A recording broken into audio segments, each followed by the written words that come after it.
جربتي تعملي الكسكسي المصري بطريقة سهلة وبسيطة؟ يلا بينا، تعالي اقولك تعمليه ازاي بطريقة سهلة وبسيطة وهيطلع معاكي مفلفل وجميل.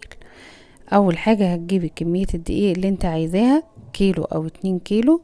هتحطي عليهم معلقة بيكنج باودر، وهتحطي نص معلقة ملح، وهتجيبي درق مية جنبك، هتبدأي ترشي عليه المية واحدة واحدة. انا حطيتهم على بعض دلوقتي وهقلبهم، وهتجيب المية جنبي. خطوات بسيطة خالص، بس ركزي معايا عشان يطلع معاكي جميل. طبعا هتحطي في حاجة واسعة عشان تعرفي ترشي المية وتعرفي تقلبيه براحتك. انا بقلب بس البيكنج باودر في الدقيق وشعرة الملح. هتبداي بقى ترشي المية واحدة واحدة، بتنسميه بس مش بتغرقيه، يعني انت مش هتعملي زي العجينة العادية.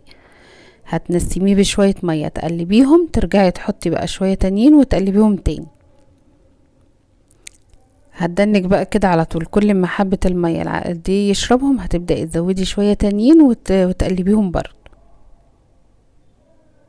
كان زمان بيعملوه كده وبعد كده بيعملوه في المنخل او الغربال.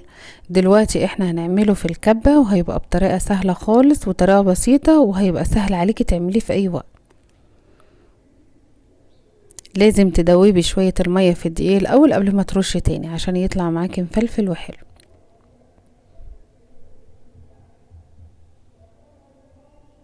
هتمشي الخطوات على طول كده بالطريقة دي لغاية ما يبقى مفلفل معاك. انا كده بقى حطيت كمية المية شوية كتير، فقلت اظبط بس ايه الدقيق، وبعد كده ابدأ ازود تاني. هو المقدار بتاخديه بالنظر، ملوش مقدار ثابت، على حسب الدقيق وعلى حسب ما العجينة تعمل معاك. انتي مش عايزاها عجينة زي بتاعة المعجنات، يعني مش زي القرص ولا الحاجات دي. انت عايزاها بس حاجة مشربة بشوية مية كده، وهتبداي تعملي الخطوات اللي هقولك عليها.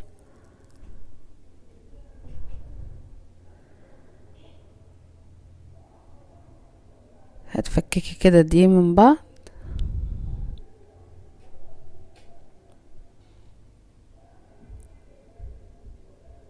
كل ما تفككيه كده ويشرب المية بتاعته هتبداي تزودي شوية مية كمان. اول خطوة اللي هتاخد معاكي الوقت كله، وهتاخد معاكي التظبيطة بتاعة الطريق. بعد كده هتلاقي الخطوات سهلة معاك. يبدأ الدقيق يخرز معاكي كده، هتعرفي ان انتي خلاص قربتي تظبطيه.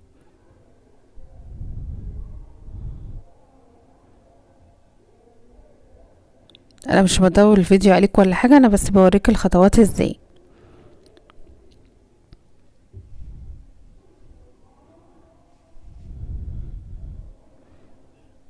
هتبداي ترشي تاني،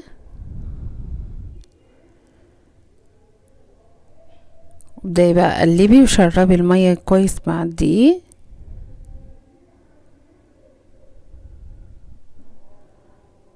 كل دقيق ليه كمية مية معينة، فما نقدرش نقول مثلا هتحطي كوباية او 2 او 3، ده على حسب الدقيق بتاعك بيشرب المية قد ايه.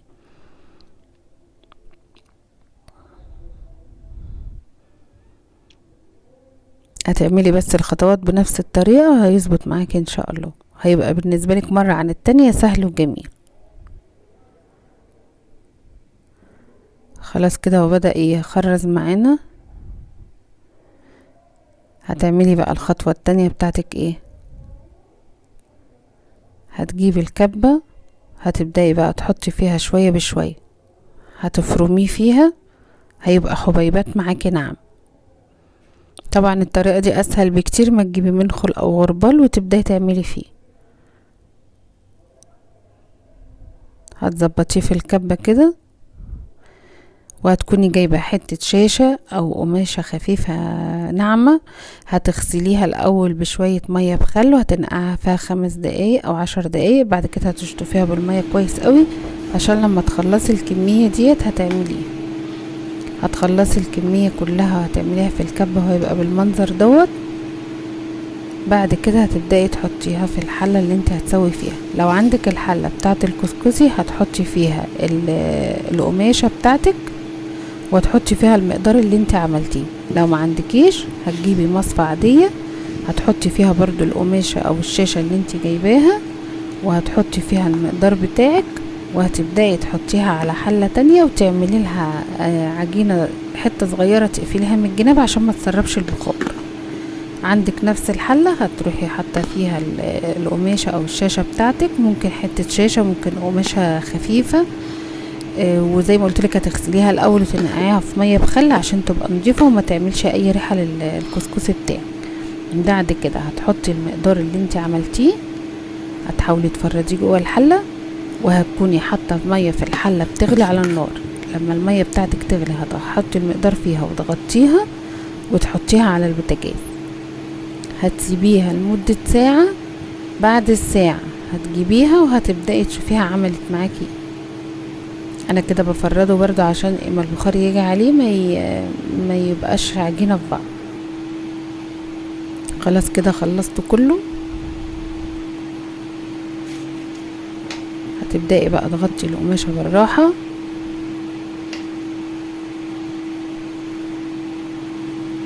لو عندك كيس مخده قديم مثلا او عندك كيس مخده هتعرفي تغسليه كويس وتظبطيه وتحطي فيه، مفيش مشكله، حطي فيه.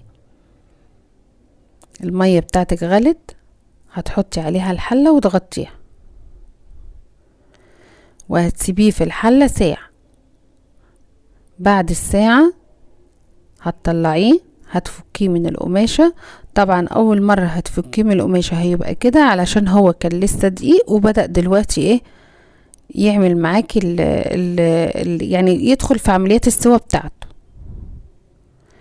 هتبدأي تفرديه، طبعا هو سخن، هتبدأي تفرديه من بعضه.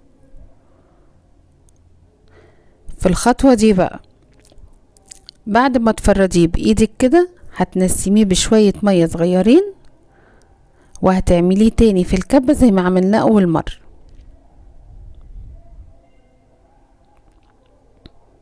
بصي تنسميه بس بشوية مية كده علشان انتي الطريقة دي بتسويه، يعني بتكملي السوا بتاعه.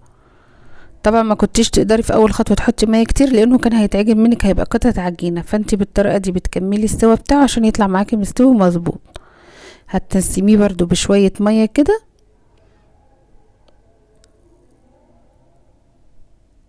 بعد كده هتعمليه في الكبة بنفس الطريقة وترجعي تحطيه في الحلة تاني، وهترجعي بعد كده تسيبيه ساعة كمان. ممكن لو النار بتاعتك هادية خالص او بوتاجازك ضعيف كل مرة هتسيبيه ساعة ونص وبعدين ترجعي تعمليه.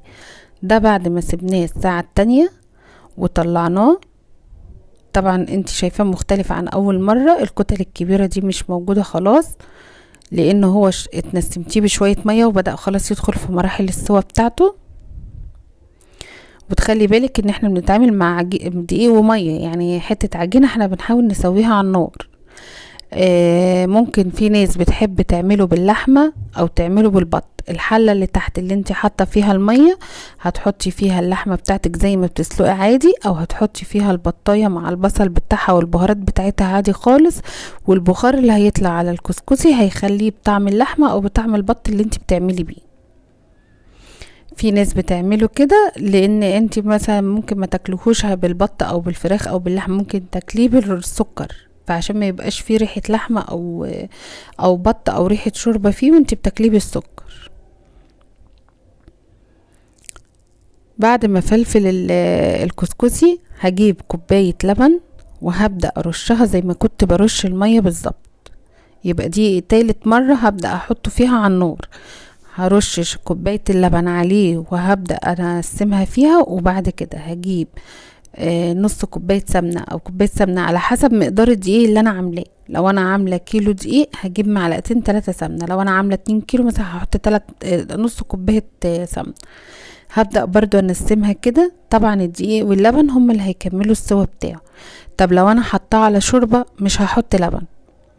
لو انتي حطاه على شوربة حاطه جوه الحلة لحمة او بط او فراخ او رومي او اي حاجة وبتعمليه بالشوربة، هتعملي نفس الطرق دي كلها بس هتحطي سمنة بس، مش هتحطي عليه لبن.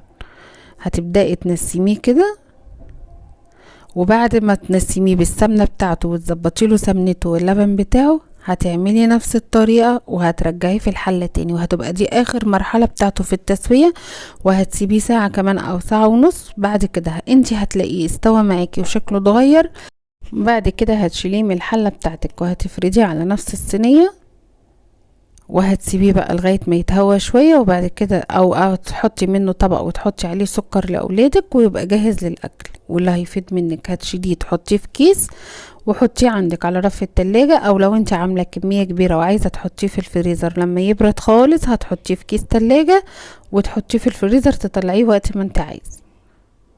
طبعا هو خلاص كده خلص معانا زي ما انت شايفة بالطريقة دي. انا بفضيه خلاص، ساب القماشة خالص، بفضيه هفلفله بايدي بس مكان في الحل على بعض، وهيبقى كده جاهز معاكي. عايزة بقى تحطي عليه سكر، عايزة تحطي عليه جوز هند، عايزة تحطي عليه اللي انت عايزاه. طبعا لو انتي منسماه بشوية سمنة صغيرين، لما تيجي بقى تغرفيه او كده هتروحي حط عليه معلقة سمنة سايحة كده تفلفليه بيه ساعة الاكل، وترشي عليه السكر بتاعك وجوز الهند وتقدميه زي ما انت عايز. لو انتي طبعا عاملاه بالشوربة او باللحمة او بالبط او كده هيبقى ليه طريقة تانية، هيبقى كده استوى معاكي. بس هتبدأي بقى ايه، تحمري بصلاية وتحطي عليه الشوربة بتاعته تسقيه بيها. هنبقى نعملها في وجبة تانية او طريقة تانية، هبقى اجيبلك تجهزيه ازاي.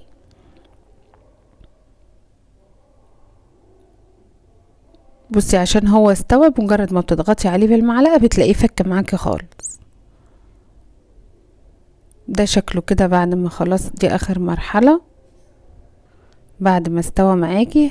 وزي ما قلت لك لو انت مستعجله عليه هتغرفي دلوقتي وهتحطي عليه السكر وجوز الهند بتاعه. لو انت عايزاه يبرد وبعد كده تستخدميه في وقت تاني ما يبرد خالص هتبداي تحطيه في التلاجة. طريقه سهله وبسيطه للكسكسي. وده بعد ما غرفناه في طبق التقديم بيبقى بالشكل ده. رشي بقى عليه زبيب، جوز هند، رشي عليه سكر زي ما تحبي وزي ما تاكليه. السلام عليكم ورحمه الله وبركاته.